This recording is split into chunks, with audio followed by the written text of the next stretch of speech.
c'est toujours un plaisir pour le Centre d'insertion socio-professionnelle, ingénieur conseil, de vous faire connaître ou bien de partager son savoir avec vous. Donc, je vais comme ça vous présenter comment automatiser les écritures dans une entreprise grâce au logiciel Sage Sari. Alors, ici, dans ce tutoriel, je vais vous présenter l'automatisation de l'écriture d'achat à crédit. Donc, vous pouvez automatiser toutes les écritures qui se répètent de façon fréquente au sein de votre entreprise. Ça peut être l'achat à crédit, ça peut être la vente à crédit, ça peut être la création d'une lettre d'échange, ça peut être la constatation d'un avis de débit. Donc en fait, l'ensemble des écritures qui se répètent, au lieu de passer le temps à saisir, vous pouvez directement automatiser ces écritures-là pour que la machine le répète de façon automatique.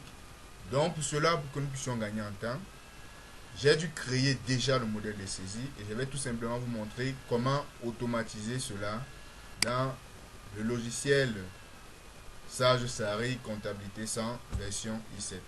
Donc vous partez dans le menu traitement, vous partez dans journaux de saisie.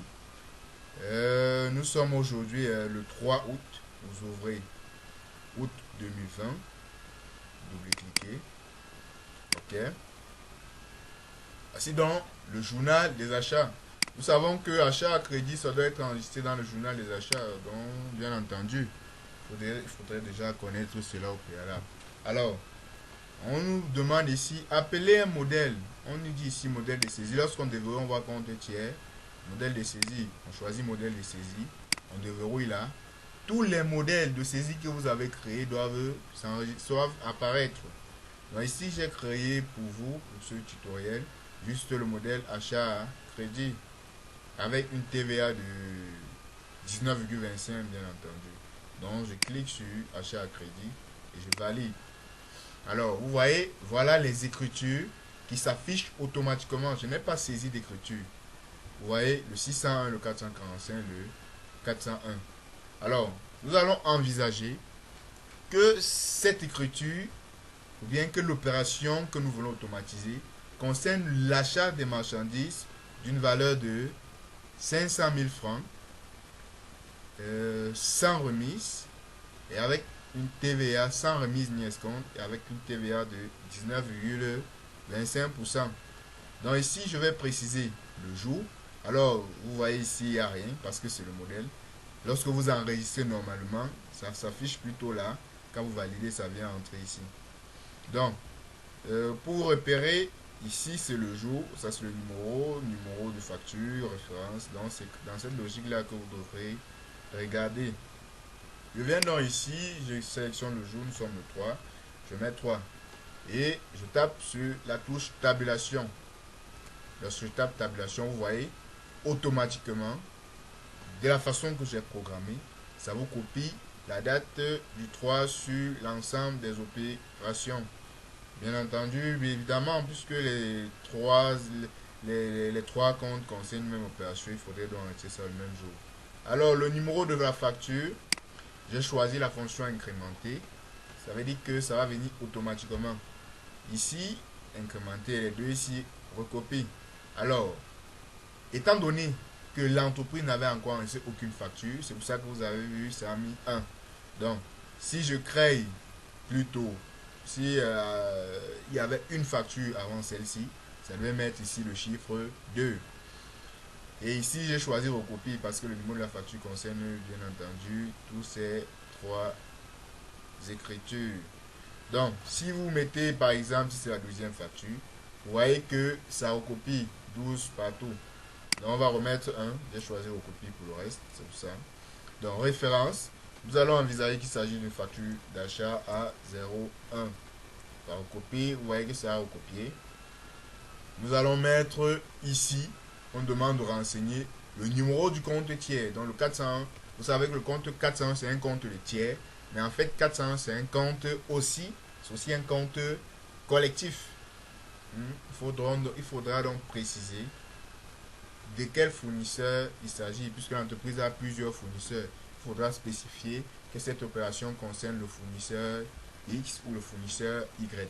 Alors, cette l'écriture ne peut pas être automatisée parce qu'on ne sait déjà pas à qui on va acheter.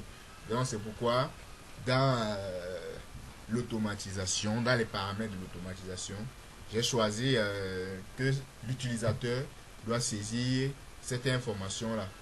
Donc ici, nous allons appuyer sur F4 pour déverrouiller.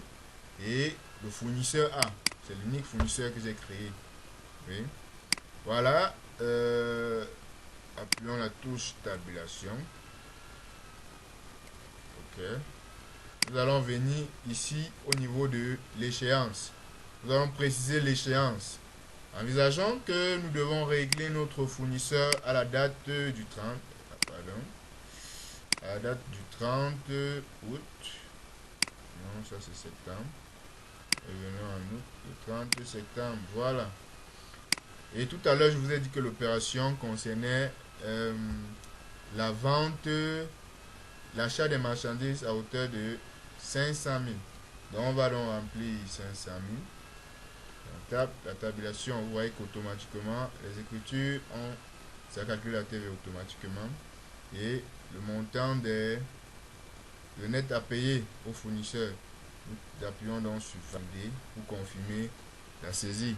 Donc voici donc l'écriture d'achat qui a été achat à crédit qui a été réalisé le 3 qui vient d'être enregistré, sans que nous ayons eu à écrire tous ces numéros de compte, ces intitulés. Donc, c'est très simple. Je vous invite donc au centre d'insertion socio-professionnel ingénieur conseil pour venir démystifier, car notre but c'est la vulgarisation de la maîtrise des logiciels de gestion. Donc, c'était comme ça le tutoriel pour vous montrer l'importance sur l'automatisation des écritures qui permet un gain de temps bien considérable. Merci et ciao.